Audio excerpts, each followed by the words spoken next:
Tes, sound, tes. Ya. Assalamualaikum warahmatullahi wabarakatuh. Waalaikumsalam. Waalaikumsalam warahmatullahi wabarakatuh. Oke, alhamdulillah di hari ini, pada kesempatan ini kita bertemu kembali di mata kuliah Manajemen Operasional Perbankan Syariah. Sambil menunggu teman-teman lain bersiap-siap, silahkan bisa mulai ini ya, mungkin catatannya masih ketinggalan dan sebagainya, silahkan disiapkan sambil menunggu yang lain juga. Oke, yang sudah siap, monggo silahkan di open kamera. Kita akan segera memulai perkuliahan pada hari ini. Ya, insya Allah nggak lama kok, kuliah hari ini nggak lama karena memang materinya saya pengen lebih membuat teman-teman jadi lebih paham dengan analogi-analogi dari bank syariah. Ya. Oke, yang sudah siap silahkan open kamera. Nah, kita akan segera untuk memulai perkuliahan. Oke,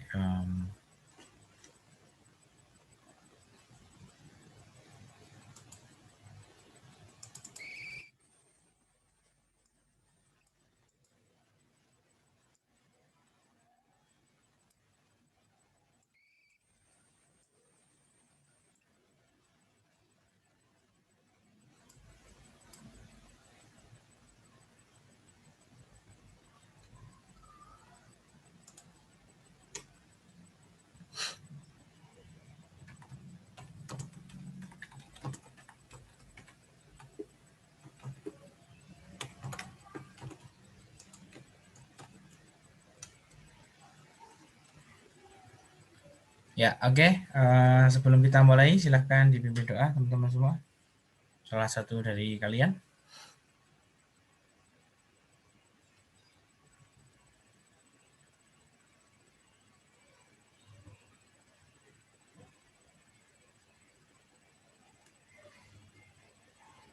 Silakan dipimpin salah satu dari kalian. Ya, untuk mengawali kegiatan kuliah pada pagi hari ini, berdoa mulai. Bismillahirrahmanirrahim.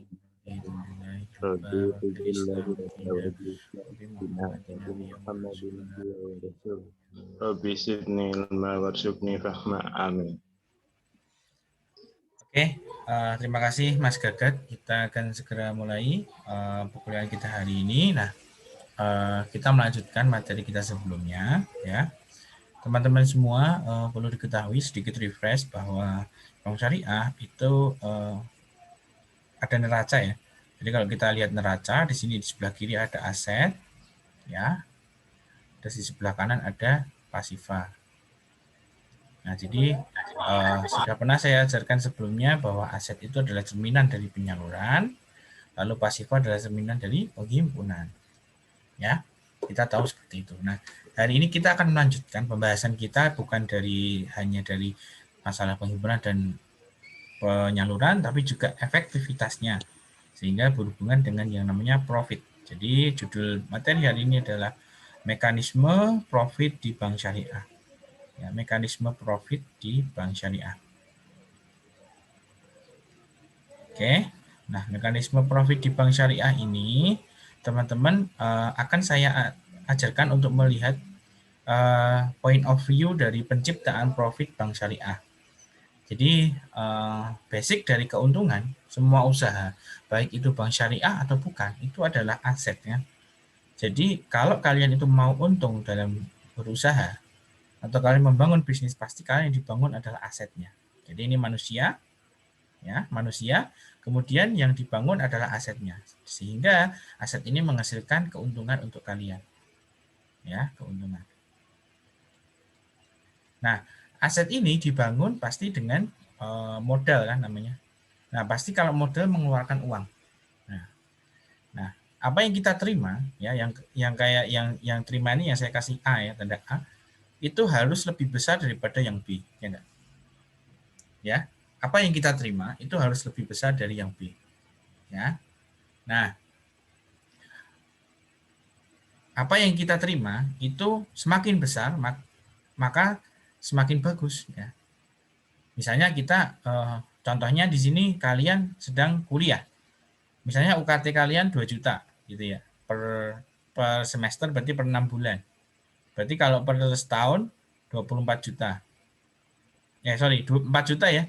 4 juta. 4 juta. Ya, 4 juta. Terus kemudian per 4 tahun berarti kan sekitar 16 juta. Nah, sebenarnya kalian menghabiskan 16 juta selama 4 tahun. Dengan harapan kalian akan mendapatkan gaji atau honor di masa depan ya. Kalian akan bekerja di atas 16 juta pastinya. Jadi ketika kalian sudah bekerja nanti, kok gaji kalian itu 2 juta per bulan, berarti kalau setahun itu adalah 24 juta, ya, dan per 4 tahun berarti adalah 96 juta, maka kalian telah balik modal ya. 96 juta dibagi 16 juta. Berapa kali itu kan tinggal dikalikan aja ya, berapa persen. Nah, jadi apa yang akan kita terima di dalam keuntungan itu berdasarkan aset kita. Ya, aset kita. Nah, seberapa besar keuntungan yang kita dapatkan itu tidak selalu berhubungan dengan aset yang besar. Sebagai contoh gini, mungkin kalian hanya memiliki modal 3 juta rupiah dalam usaha. Dah Pak, ini saya belikan aset 3 juta. Entah apa itu ya, mungkin dalam bentuk produk atau apa. Ya, dah beli produk 3 juta. Nah, kemudian kalian mendapatkan pendapatan dari 3 juta itu per bulannya adalah 1.500.000. Nah, artinya apa yang sudah kalian tanamkan 3 juta itu akan kembali 1.500.000 ke kalian. Ya. Nah, yang 3 juta bagaimana Pak? Ya masih ada, namanya aset itu tidak hilang teman-teman. Jadi aset itu tidak hilang ya teman-teman ya, kecuali rugi usahanya. Kalau usahanya masih untung seperti ini, berarti dia masih ada asetnya. 3 juta masih ada di sini dan 1,5 juta bersih mengalir ke kalian. Nah, itu namanya kalian berarti mengalami tingkat profitabilitas sebanyak 50%. Ya. Nah, sekarang kalau ternyata yang masuk ke kalian itu hanya 100.000. Ya, Anda bayangkan, atau 300.000 aja biar gampang. 300.000. Ya. Berarti kan kalian berapa persen tingkat profitabilitasnya? 10%. Nah, berarti lebih kecil. Ya. Dengan modal yang sama, kalian mendapatkan keuntungan yang lebih kecil. Atau misalnya lebih besar, misalnya kalian modalnya 6 juta. 6 juta. Terus kalian dapatnya itu cuma 600.000. Berarti kan 10%. Ya. Antara 300.000 dengan 600.000 itu kan lebih besar 600.000. Ya enggak? Nah, tapi tingkat profitabilitasnya sama. Nah, tapi bedanya adalah modal yang dikeluarkan hanya 3 juta. Sedangkan yang di bawah 6 juta. Maka tingkat profitabilitasnya lebih bagus yang atas karena mengeluarkan yang lebih sedikit tapi dapatnya sama dengan yang banyak.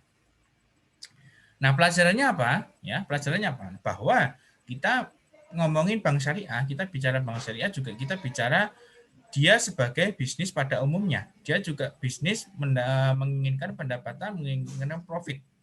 Ya, menginginkan profit. Sedangkan modal yang dikeluarkan itu sama antara kita membangun bisnis tambang, membangun perdagangan seperti Indomaret, Alfamart, atau membangun bisnis bank syariah, itu juga sama-sama mengeluarkan uang untuk membeli aset. Ya, bank syariah kan juga dibangun dengan modal. Oke, nah jadi gitu ya, sama, semuanya sama-sama. Nah sekarang yang beda adalah efektivitasnya, gitu ya. Dan setiap industri di Indonesia itu semua industri berada pada range atau angka yang sebenarnya nggak terlalu jauh. Misalnya bank itu cuma 2%, 3%, ya hanya segitu-segitu aja. Gitu. Nggak ada bank itu untungnya 70% itu nggak ada. Biasanya nggak ada. Ya. Nah, maka pada hari ini kita coba membuktikan seberapa besar tingkat profitabilitas dari bank syariah. Tujuannya untuk apa, teman-teman? Untuk memberikan gambaran kepada teman-teman bahwa bank syariah itu tidak melulu masalah akad. Tidak selesai menghafalkan akad-akad yang banyak itu. Tidak selesai di situ, tapi juga melihat bagaimana kinerja bank syariah dibandingkan dengan bank konvensional, dibandingkan dengan industri lain. Kan tadi saya bilang bahwa modalnya sama-sama memakan uang. Ya, kalau saya punya uang buat bangun industri lain, kenapa saya harus membangun di bank? Kan gitu nalarnya. Kalau bisnis lain lebih menguntungkan, kenapa saya harus bikin di bank? Kan gitu. Nanti kita coba lihat. Nah, ini mungkin teman-teman belum pernah melihat ke situ ya. Bagaimana bank syariah itu didirikan ya, kemudian modalnya berapa rata-rata dan tingkat keuntungannya berapa. Ya. Gunanya untuk apa? Supaya kita paham. Oh, segini ya.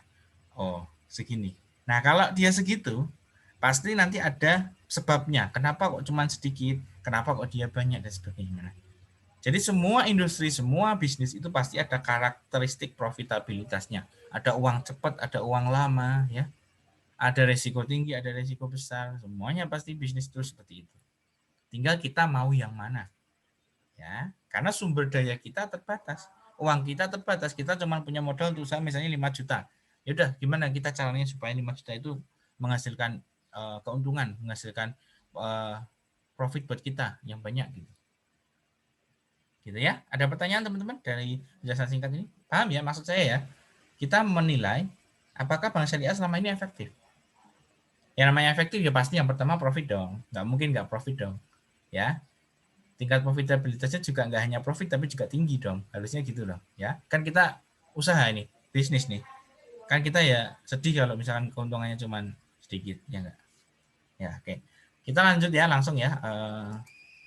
Saya coba masuk ke ya. Nah, ini sudah saya siapkan ininya, laporan keuangannya supaya kita melihat ya.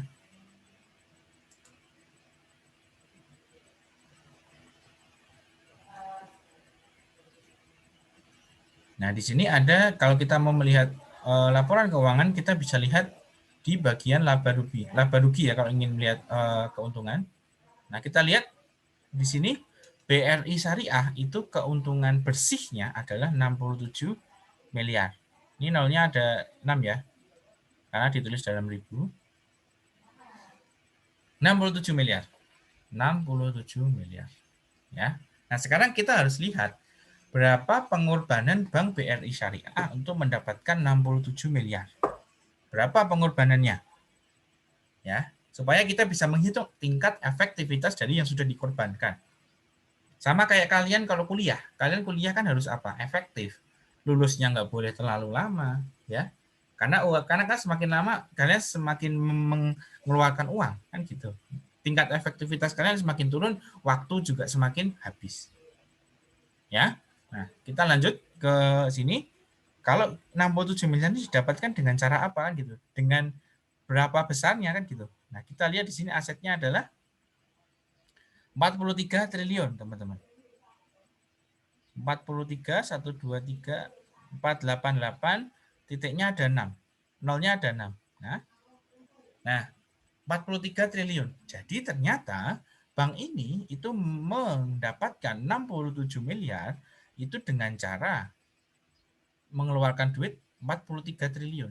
Nah, bank ini mendapatkan 67 miliar dengan cara apa? Dengan cara mengeluarkan 43 triliun. Nah, sekarang kita lihat efektivitasnya atau tingkat profitabilitasnya. Tinggal kita bagi, ya. Coba teman-teman ada yang bisa bantu untuk membagi? 67 dibagi 43. Berapa?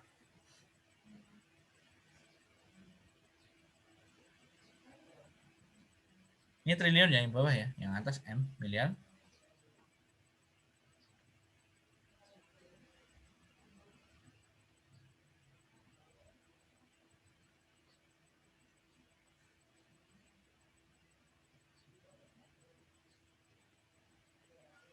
Berapa?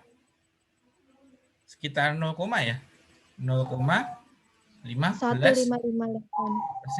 ya.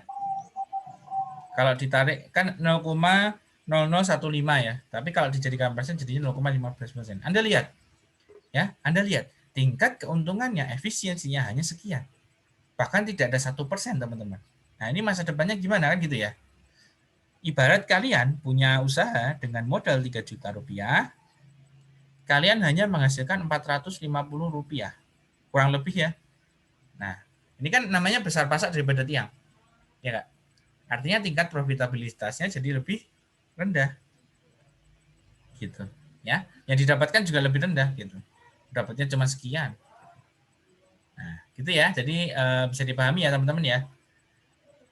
Nah, sebenarnya kan kita bertanya-tanya, Pak, kenapa sih kok bank ini jadi kecil banget tingkat profitabilitasnya, efisiensinya, kenapa dia lebih kecil, kenapa? Nah, ada sebabnya teman-teman. Ya, nanti kita coba lihat bandingkan dulu dengan bank lain yang konvensional. Ya. Nah, kita coba bandingkan dengan yang konvensional. Kita bandingkan dengan yang konvensional. Saya sudah siapkan di sebelah sini ya. BCA ya, BCA. Nah, di BCA ini kan konvensional dia. Meskipun dia punya unit syariah, pasti asetnya lebih besar daripada Bank BRI Syariah. Kita coba lihat, Bank BRI Syariah pasti lebih kecil daripada BCA asetnya. Kita lihat asetnya aja sekian. Ya. Kita lihat asetnya sekian. 918 triliun. Ya. 918 triliun. Nah, kan besar banget, berapa persen tuh? Yang tadi aja cuma 43 triliun, sekarang 918 triliun. Kalau kalian punya uang segini mau buat apa kan gitu? Ya, mau buat apa uang segini? Nah, harusnya uang segini bisa menghasilkan banyak dong, kan inginnya gitu ya. Kita sudah modal 918 triliun, ya, dapatnya adalah berapa ini? Kita coba lihat. Nah, ini 31 triliun, ya. Nah, coba kita tulis di tadi ya, tempat tadi ya. Jadi BCA itu efisiensinya adalah 31 triliun dibagi 900 berapa tadi? 18 ya? 918 ya? Ya, 918 ya. 918 triliun. Ya. Nah, 918 triliun ini kalau dipresentasikan berapa? Saya minta tolong ya teman-teman ya. 31 dibagi 918 berapa? 33%, Pak. 30 ya, 3. 0, Kalau dipersenkan berarti dikalikan 100. 3,3%. 3,3% ya, sekitar itu ya. Nah, Anda lihat besarnya saja sudah beda. Ya, meskipun dia itu lebih kecil, tapi kan nggak selalu dia akan kecil. Karena apa? Kalau ininya gede juga, ininya juga malah kecil ya nggak masalah ya. Nah, kenapa kok dia lebih kecil daripada BCA? Apakah BRI Syariah bisa lebih besar? Bisa. Saya kasih contoh. Misalnya kalau di sini dia nggak 67 miliar. Misalnya di sini dia mendapatkan profit stabilitas misalnya di sini 4,3 triliun aja. 4,3 triliun aja. Berarti kan sudah 10%. Ya enggak? 10% dari 43T sudah lebih besar daripada BCA. Ya enggak? Padahal 4,3 dengan 31 itu beda jauh angkanya. Nah, sehingga penyebabnya sebenarnya bukan karena modal yang kecil. Ya, jadi saya ingatkan, bank yang bagus, bank yang profitable itu tidak ditentukan dari besarnya modal. Karena cara hitung kita seperti ini. Ya, artinya laba bersih loh ya. Kita ngomongin laba bersih ya, tingkat efisiensi dari sisi laba bersih. Ya. Jadi nggak melulu berkaitan dengan modal besar, tapi bagaimana efisiensinya. Nah, apa sih yang efisiensi di bank? Nah, yang pertama adalah bagaimana kita memilih nasabah. Artinya kita menghadapi yang namanya resiko. Nah, jadi resiko inilah yang menjadi sebab kenapa dengan modal kecil kita bisa bagus mendapatkan profit yang besar. Kenapa? Karena kita bisa berhasil meminimalisir risiko. Misalnya kita cuma modal kecil aja, misalnya kecil aja 2 miliar, misalnya gitu ya. Terus kita bisa mendapatkan 1 miliar. Berarti kan udah berapa? 50% tuh. Sedangkan kalau kita modalnya 10 miliar, tapi kalau kita cuma bisa mendapatkan 3 miliar, berarti kan 30%. Lebih kecil ya enggak? Nah, lebih kecil kan? Sehingga yang pilihan atas nih ya lebih bagus. meskipun dengan modal yang kecil dan pemasukannya lebih kecil, tapi prosentasenya lebih besar. Kenapa? Karena tingkat efektivitas dan efisiensinya lebih besar juga, ya. Dengan yang saya korbankan lebih sedikit, tapi saya mendapatkan yang sesuai dengan yang saya korbankan gitu, 50%-nya gitu loh. Sedangkan kalau yang B, yang bawah, pilihan bawah, itu yang saya korbankan besar banget 10 miliar, tapi saya cuma dapat 3 miliar. Nah, banyak sekali teman-teman semua yang belum berpikir sampai sini ya. Berpikir sampai sini bahwa yang kita korbankan itu harus kita terima lebih besar atau paling tidak sesuai dengan apa yang kita korbankan. Artinya kalau kita berkorbannya 10M ya, kalau misalkan kita dapatnya 8 miliar berarti ya 80% kan tingkat efektivitas kita gitu. Semakin besar semakin bagus kan gitu. Apalagi langsung balik modal itu udah beda lagi. Ya, gitu. Ada pertanyaan teman-teman? Berkaitan dengan konsep ini?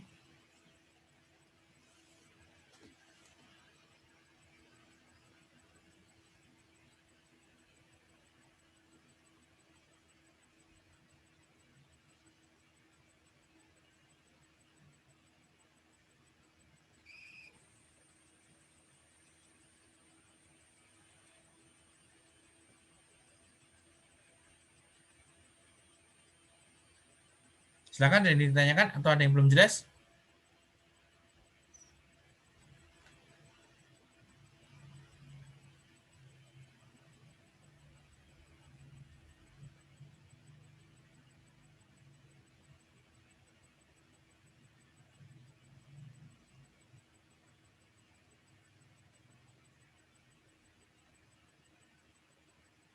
Nggak ada ya? Oke. Lanjut kita. Kita sekarang ngelihat ya, kalau ini kan sama-sama bank. Ya, sekarang kalau kita lihat di bisnis yang lainnya. Ini saya kasih contoh salah satu industri lain namanya Sido Muncul. Kalian tahu ya Sido Muncul ya? Produsen apa? Ada yang tahu produsen apa? Masa nggak tahu Sido Muncul apa?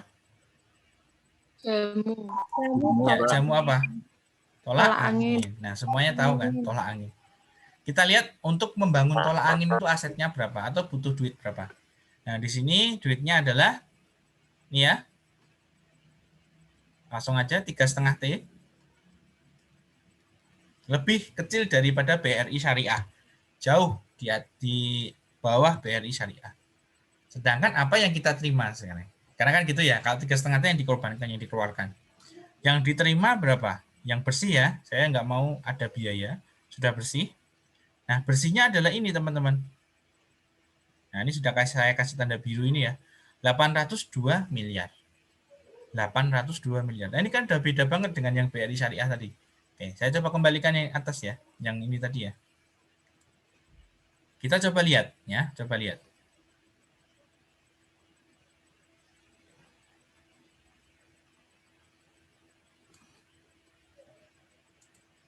Ya. 802 miliar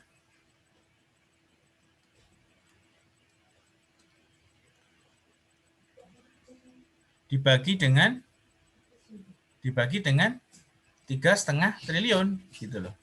Ya. Nah, 3,5 triliun itu kalau kita hitung dengan 802 miliar, ada yang bisa menghitung di sini berapa?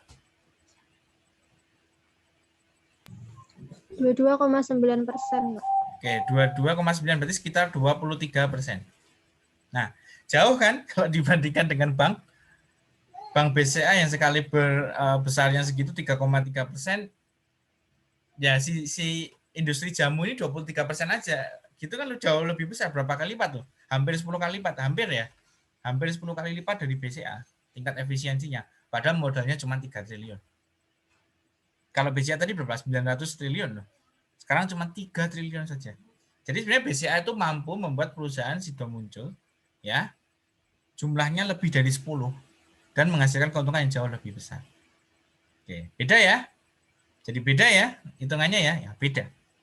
Ya itu kan apa? Karena yang melekat adalah risiko bank. Bank itu risikonya adalah dia selalu bisa memilih nasabah yang salah, selalu bisa kadang kita nasabahnya itu mungkin mampu membayar, tapi dia nggak mau bayar. Kan beda. Mampu tapi nggak mau. Itu beda. Harusnya mampu dan mau, kan gitu. Dua itu kan ketemunya kan. Tapi kalau udah nggak mampu, ya pasti nggak mau lah, dia nggak mampu. Tapi sekarang kalau dia mampu tapi dia nggak mau, itu kan juga salah. Jadi bank selalu identik dengan modal besar, ya pasti miliaran. Bank-bank kecil kayak BPRS itu aja modalnya miliaran, ya. Nah tapi modal besar pun juga tidak menutup kemungkinan bank itu akan sukses. Artinya sukses itu dia berhasil memilih nasabah-nasabah yang tepat. Artinya yang bayarnya nggak telat, kalau bagi hasil juga jujur, ya. Artinya bisa diajak kerjasama. Atau kalau mungkin dalam hal mudah rubah, dia bisnisnya lancar dan lain sebagainya, and so on, banyak sekali.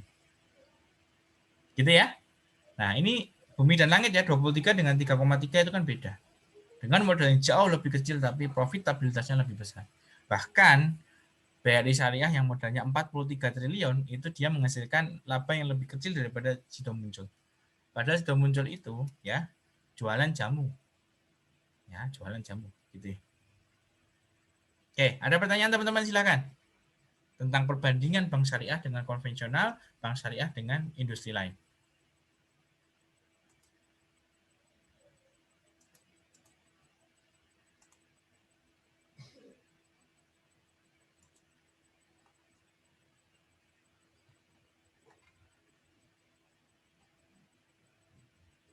Nggak ada pertanyaan? Sudah paham semua? Oke, kalau sudah paham nggak apa-apa. Memang sederhana materinya. Memberikan pemahaman kepada kalian dengan cara seperti itu jauh lebih baik daripada kita ngapalin definisi gitu loh. Definisi murabahah apa. Sebenarnya di bukunya Bank Syariah Operasional itu kan definisi ya. Definisi banyak itu faktor-faktor yang mendorong ini ada sebenarnya. Kalian bisa baca sendiri ya. Tapi saya kan merangkum itu semua menjadi sesuatu yang lebih menarik dan lebih mudah kalian pahami gitu dengan cara seperti ini. Ya. Oke. Kalau semuanya sudah paham ya, saya kasih ini ya agenda untuk minggu depan apa yang harus kalian siapkan. Nah, kalian tolong kembali ke kelompok kalian yang kemarin itu ada ya laporan keuangan bank syariah ya, ada nggak kemarin? Sempat dibagi nggak? Belum ya? Nggak ada, Pak. Oke, nggak ada. Ya udah Bikin kalian lagi buat aja, Bang. aja kelompok ya, buat kelompok sesuai pilihan banknya ya. Misalnya kelompok 1 itu banknya jangan bank BRI Syariah ya. Pokoknya kalian harus milih yang syariah. Boleh bank umum, boleh bank BPRS juga boleh. Ya, BPRS sudah saya ajari ya, downloadnya di ojk.go.id. Silakan nanti cari di sana. Nah, kalian analisis seperti saya tadi ya, dengan membandingkan antara profitabilitas satu dengan yang kalian bandingkan antara BPRS atau BU kalian dengan satu bank konvensional. Dan yang kedua adalah dengan industri lain, misalnya Indomaret, Astra Motor, atau apalagi S Hardware dan lain sebagainya. Kalian cek efektivitasnya. Seperti saya tadi ya. Jadi satu, kalian bandingkan bank syariah kalian dengan konvensional, dan yang kedua dengan industri lain. Tolong banknya beda-beda ya, tiap kalian ya, tiap kelompok ya. Kelompoknya mungkin 4 orang atau 5 orang lah, maksimal 5 lah. Maksimal 5 orang. 4 orang juga boleh, 4 atau 5. Nah, outputnya apa? Kalian harus membuat sebuah video. Videonya gampang aja ya, dibuat gampang. Misalnya kalian bikin PowerPoint, ya poinnya aja, nggak usah terlalu pakai kata-kata banyak. Nah, video itu terus kalian kasih suara kalian sebagai penjelasan. Jadi misalkan ada poin apa, ternyata ini lebih tinggi, lebih besar, kalian ngomong aja pakai HP, rekam audio, terus audio kalian masukkan di video itu ya. Nah, kalian untuk videonya, untuk gambarnya kalian lakukan rekaman layar. Nah, rekaman layar itu kan nanti bisa PowerPoint kalian berjalannya kan jadi bisa kelihatan ya. Jadi kalian pakai PowerPoint terus direkam layarnya sambil ngerekam audio kalian. Misalnya ada 4 orang nih, yang 3 ngambil data, yang 1 tugasnya bikin videonya, misalnya gitu. Ya, nah nanti tolong itu diupload di YouTube kalian. ya. Terserah mau bikin channel baru apa gimana, terserah ya. Upload aja di YouTube bebas ya.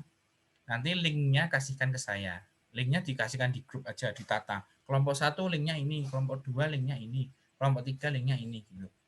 Durasi videonya terserah kalian, nggak usah lama-lama, nggak apa-apa. Yang penting penjelasannya sampai seperti saya yang jelasin tadi. Nah, minggu depan insya Allah kita coba bandingkan antara satu bank dengan bank lainnya itu bagaimana. Gitu. Oke, ada pertanyaan teman-teman? Ada, Pak. Silakan. Berarti itu wajahnya nggak kelihatan, nggak apa-apa, Pak? Nggak apa-apa. Santai aja. Yang penting ada suaranya. Terima kasih, Pak. Ya. Dikumpulkan tolong maksimal Kamis jam 2 siang ya, karena kita kan kuliahnya Jumat. Jadi sebelumnya saya harus lihat dulu video-video kalian, terus nanti Jumatnya kita simpulkan bagaimana pelajarannya kita ini bagaimana akhirnya gitu ya. Kesimpulannya apa gitu. Ada lagi pertanyaan teman-teman?